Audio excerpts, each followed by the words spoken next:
El día viernes subió la Bolsa de Comercio de Santiago, el principal indicador, el IPSA, en un 0,08%, el índice general en un 0,31%. Pasó algo similar en Nueva York, en donde el Dow Jones quedó al alza de 0,08% y el Nasdaq un 0,31%. Se produjo un fuerte aumento del precio del dólar, subió 8 pesos con 90 centavos. Se cotizó el dólar en comprador en 814 pesos con 20 centavos, vendedor 814 pesos con 50 centavos. El euro está en 879 pesos con 28 centavos. Unidad de fomento para hoy, 31.795 pesos con 21 centavos. El precio del cobre subió un 0,95% el viernes en la Bolsa de Metales de Londres, quedó en $4 con 71 centavos la libra. A esta hora está en ese mismo nivel, $4 con 71 centavos. El precio del petróleo Brent, que sirve de referencia para Chile, subió un 1,85% el viernes en Londres, donde el barril cerró en $102 con 54 centavos.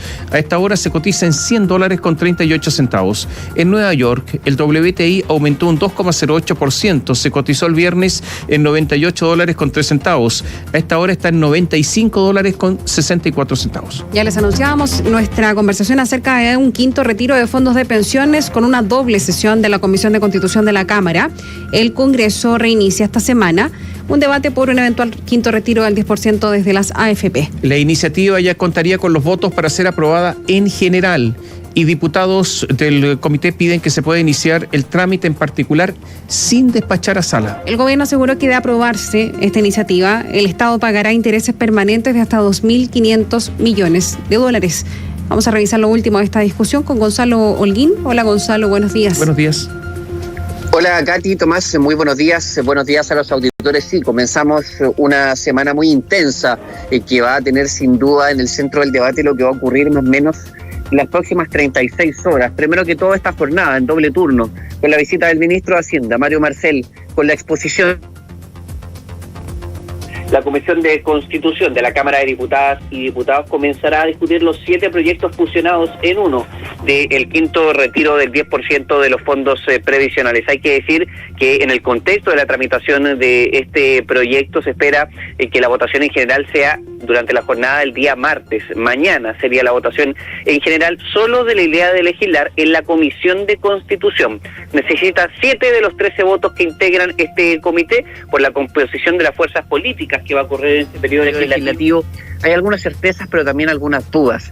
Hay que decir que esto que estamos contándoles de la votación en general de la Comisión de Constitución no está escrito en piedra todavía. ¿Por qué? Porque existe una petición de que se pueda discutir en general y en particular en la comisión y despachar de inmediato a sala, a diferencia de como se ha hecho en otras ocasiones, en donde se discute en general primero en comisión, se despacha a sala para la votación en general y se vuelve a hacer el mismo ejercicio para la discusión en particular. Esto lo pidió ni más ni menos el expresidente de la Comisión de Constitución de la Cámara de Diputadas y Diputados, el parlamentario Marcos Ilavaca, que además de hacer este llamado, dice que él va a votar a favor de la idea de legislar del quinto retiro del 10%, lo escuchamos desde su distrito, desde su zona nos cuenta la posición que tiene al respecto y también lo que cree que debe ocurrir en el orden del trámite. Esta semana entramos en tierra derecha a la discusión del quinto retiro. Vamos a escuchar audiencias, diferentes actores de la política nacional que van a intervenir respecto a esto y esperamos votarlo en general y entrar inmediatamente en la discusión en particular. Y hoy día necesitamos con urgencia respuestas urgentes para personas que hoy día lo están pasando mal. Por lo mismo yo voy a estar apoyando el quinto retiro. Sí, el jefe de bancada de la Democracia Cristiana, Eric Aedo, dijo el viernes a la radio que ellos estarían observantes, esa fue la palabra que usó, del rol que va a tener el Partido Comunista y cuál va a ser su decisión final como fuerza oficialista en la postura del rescate de fondos. Sabido es el estado de resolución en el que se mantiene esa colectividad. 72 horas después de esa declaración se espera que esa posición no se defina todavía, precisamente hasta la discusión en particular. El único DC que está en la Comisión de Constitución, Miguel Ángel Calisto, dijo que es muy difícil votar en contra de la idea de legislar del quinto retiro. Creo que es poco probable rechazar la idea de legislar porque hoy día existe un gran requerimiento por parte de la ciudadanía. Yo creo que nosotros no podemos dejar de discutir el proyecto. Tenemos que condicionar el trámite de este proyecto a avanzar en un proyecto de reforma previsional. No es posible que estemos aislando la discusión de fondo.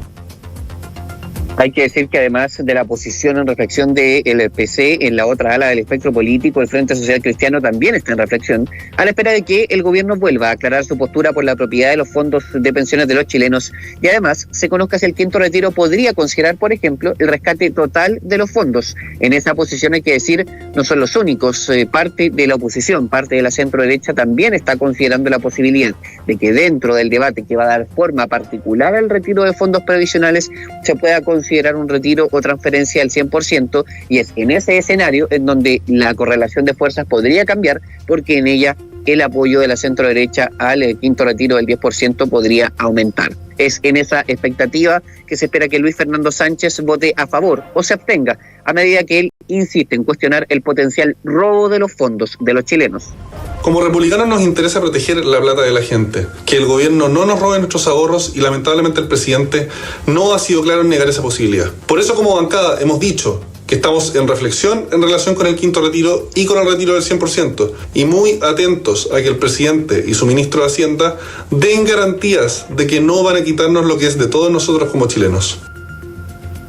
Hay que decir que desde que comenzó esta tramitación y comenzaron las visitas constantes del ministro de Hacienda, Mario Marcel, al Congreso Nacional, se le ha visto esquivo y hasta incómodo con el hecho de que se instale el tema de los retiros de fondos cada vez que él visita o cada vez que él plantea algo que tenga que ver con la situación macroeconómica del país y la agenda de su cartera. Sin embargo, ya en 2 ocasiones hablaba en extenso de la materia. La primera vez en el Congreso Nacional, la segunda este fin de semana, a medios de comunicación, en donde señaló, por ejemplo, un panorama con 5 puntos más de inflación en el país, y también aseguró que Chile pagará intereses permanentes por más de medio punto del PIB. Escuchamos al secretario de Estado fijar algunas de las grandes consecuencias que podría traer otra aprobación del rescate de fondos.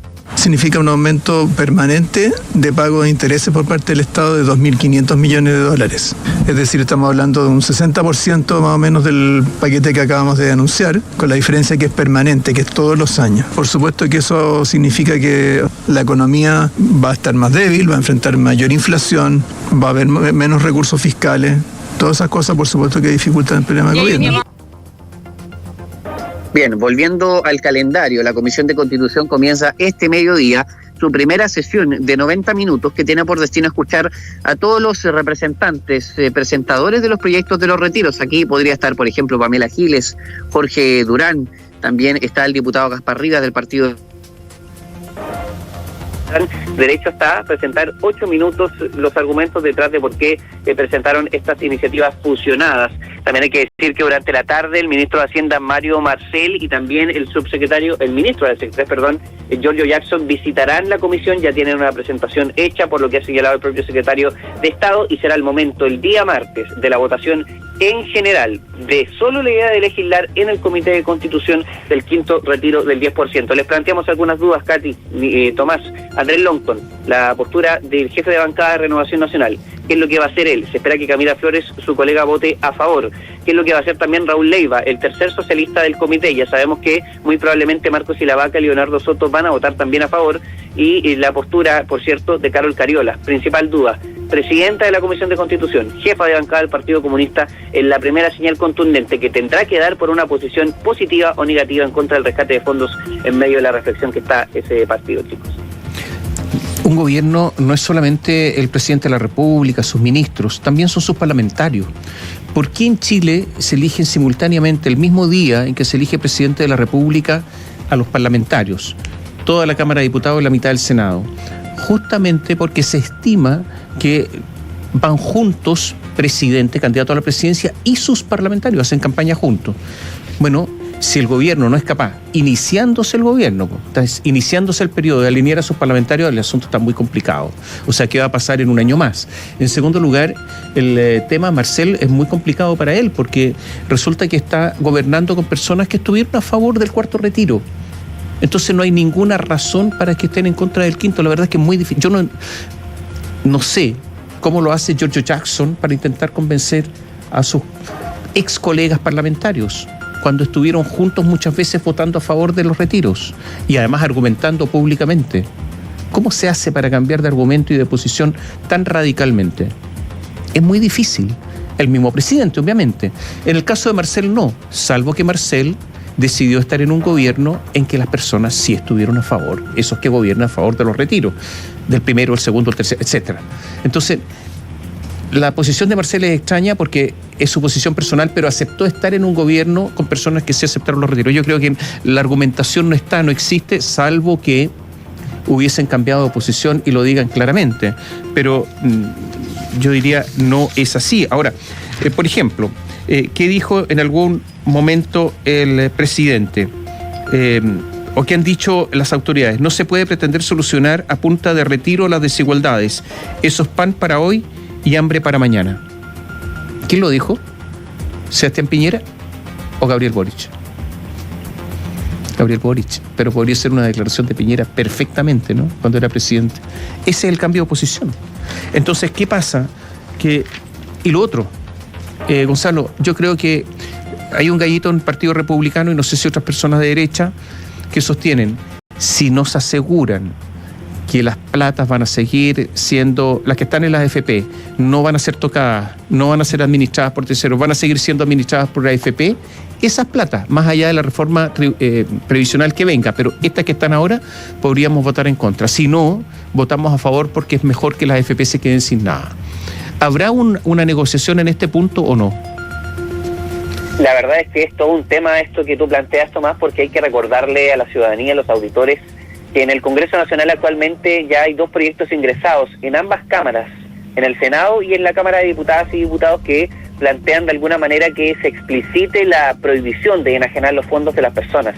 La verdad es que nosotros sabemos que hay parlamentarios que tienen la intención y que de hecho ya han dialogado en alguna ocasión con el gobierno de que se les patrocine esta iniciativa, en particular desde Renovación Nacional, que son el principal partido de oposición que ya ha tenido diálogo con el gobierno. En la medida en que se apoye o se respalde una iniciativa de este tipo, podría considerarse una votación en contra más mayoritaria, quizás hasta una instrucción de bancada que deba respetarse en las colectividades de ese sector, pero también nosotros tenemos que ser francos en decirles que hasta estas alturas se ve muy poco probable que el Ejecutivo se allane a respaldar un proyecto de esa naturaleza. En parte también hay que decirlo porque dentro del oficialismo, y no solo el oficialismo, sino que incluso hasta en sectores de la centroizquierda, consideran que es un debate ficticio y que el Ejecutivo ya ha aclarado de manera suficiente que no va a enajenar los fondos de las personas.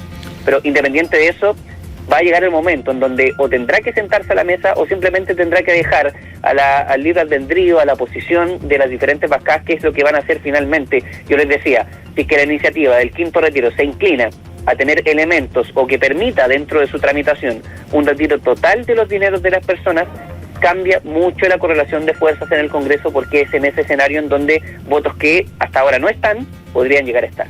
Ahora, revisado ya todos los pareceres políticos y la argumentación política que eventualmente podría primar o prevalecer en medio de esta discusión, parece ser que el gran argumento que tiene el Ejecutivo para su negativa es desde el punto de vista económico, ¿no? El manifestar que desde el punto de vista de la necesidad no es la misma realidad que se vivió en el primer, segundo y tercer retiro, que eventualmente las personas con mayor necesidad ya no tienen recursos para hacer retiros de esos fondos de pensiones, que además desde el punto de vista de la economía en la que nos estamos desenvolviendo ahora también está mucho más recalentada que como lo estaba en momentos de la pandemia. Por lo tanto, un retiro ahora, con lo que significa desde el punto de vista de la inflación, sería todavía peor. Es decir, la plata valdría menos, ¿no? No puedes comprar lo mismo que compraste en la primera versión del retiro, el segundo o el tercero. ¿Es esa finalmente la estrategia que podría tomar el Ejecutivo? Por lo menos entendemos que eso lo dice el ministro de Hacienda regularmente, pero quienes están en la negociación podrían argumentar eso o no tienen ninguna validez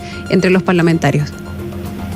Sin duda que tiene cierto peso, pero la verdad es que hay que ser francos también en esto, ¿no? Tendría más peso si es que la reforma previsional estuviese ingresada. Nosotros sabemos que por el cronograma del gobierno esto será en el segundo semestre. La verdad es que la capacidad que tenga el Ejecutivo de demostrar que un retiro de fondos de pensiones no solo no es el camino, sino que despotencia una reforma previsional, como lo decía Marcel, complica la agenda económica del gobierno, porque por supuesto que esta agenda debe impulsarse en el contexto, en el ambiente de mayor estabilidad económica posible, y por cierto que un retiro no generaría eso. Uno tiene para decir que efectivamente la capacidad de argumentar la situación país del gobierno tiene un límite, tiene sus méritos en todo caso. Hay que decir que si uno recuerda la argumentación que había en el gobierno del presidente Sebastián Piñera para el cuarto retiro, que le recordamos que se terminó cayendo, sí, le decían el retiro de las deudas. el retiro de las pymes, el retiro que serviría para reactivar. Y esto también tiene que ver con la conformidad que ha generado o no el plan económico del Ejecutivo. Buena parte de por qué hay colectividades que siguen dudando sobre su postura del retiro de fondos previsionales es porque falta la bajada de los 21 puntos anunciados la semana pasada, en donde todavía falta el ingreso de los proyectos de ley que van a tener que ver precisamente con la mejora de la situación de las familias. Genera muchas dudas el proyecto de este IFE condicionado al confinamiento. Entonces, la verdad es que, para resumir y responder a tu pregunta, Catherine, de alguna manera, la posición del gobierno y sus argumentos está demasiado en el aire todavía, porque lo que podría generar un contrapunto todavía no está ingresado, todavía no está detallado y todavía genera dudas. O sea, lo que pasa es que el proyecto o el plan de Mario Marcel no gustó mucho. No es que haya sido aquí un jolgorio, ni mucho menos. Y además se estima que es un proyecto donde hay mucho para el asunto público, poco para el asunto privado, porque no puede dar señales. Marcel tiene un problema. ¿Qué señales va a dar al mundo privado si no hay reforma tributaria todavía? Y además está en plena discusión que la Constitución, donde va a establecer nuevas reglas del juego. Entonces, para Marcel es muy difícil. Tiene la mala suerte, Marcel, de ser ministro en esta época, en este momento. Oye, pero mira, a ver, yo creo que todo esto depende, ¿sabes qué? ¿De quién? Yo creo que depende del Partido Comunista. A ver, si el del Partido Comunista se declara en el rechazo al kit, yo creo que empieza a producir efectos en toda la clase política. Pero si están a favor y se declararon en reflexión, y Carlos Cariola todos están en reflexión, resulta que el partido, lo decíamos el otro día, el Partido Socialista no va a dejar no va a dejar que ellos paguen el costo y el Partido Comunista no. Y si el Partido Comunista, el socialista, está a favor del retiro, los demócratas cristianos no van a aceptar pagar un costo de un gobierno, además en el que no participan. Y así sucesivamente, y esto se cae como un castillo de naipes, un naipe tras otro. Ese es el tema. El Partido Comunista aquí está jugando un rol esencial. Fíjate que hay un senador que yo diría es emblemático, ¿no? Porque es el primer senador que tuvo Revolución Democrática, el senador Latorre, Juan Ignacio Latorre. ¿Está cuadrado en contra o no? No. Ahora, si Juan Ignacio Latorre, que es de la esencia, o sea, a él lo pasaron por un alambique para ser puro el Frente Amplio, no es un senador que ahora ya esté apoyando a Gabriel Boric, su presidente, en este asunto del retiro, ¿qué queda para los otros? O sea, si Latorre está pensándolo. Entonces, ese es el tema. Yo creo que la debilidad es enorme. Pronóstico bien reservado, entonces, Gonzalo.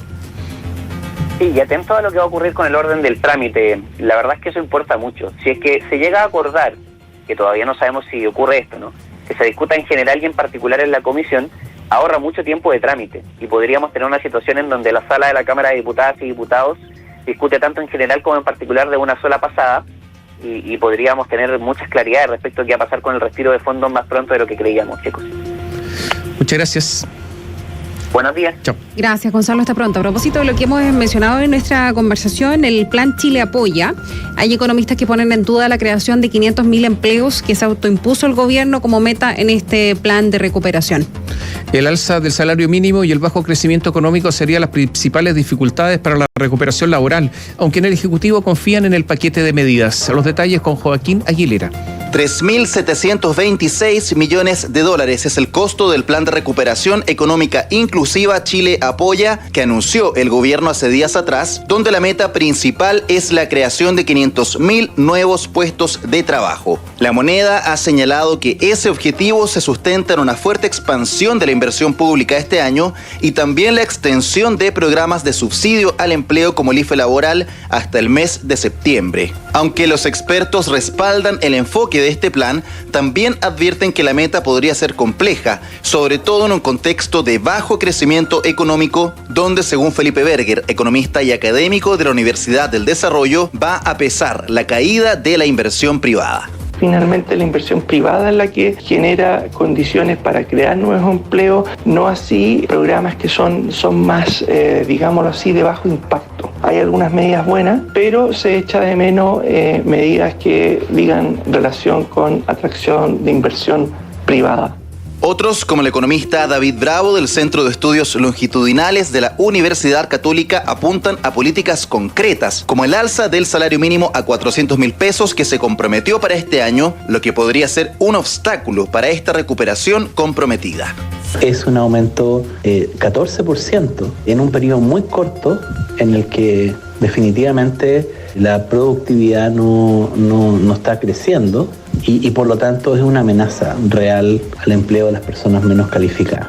En el gobierno, sin embargo, defienden las medidas y en el encuentro interministerial que tuvo lugar ayer, el titular de Economía, Nicolás Grau, se mostró confiado en sortear las dificultades que se han presentado este primer mes. Lo que busca es responder a necesidades que tienen hoy las familias, de recuperar la economía, de recuperar los empleos, de lograr más inversión, de levantar los sectores que se han quedado rezagados. Yo encuentro que ha sido un comienzo que por supuesto tiene dificultades porque el país tiene grandes desafíos.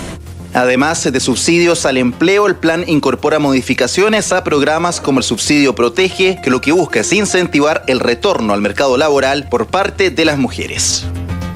8 de la mañana, 34 minutos.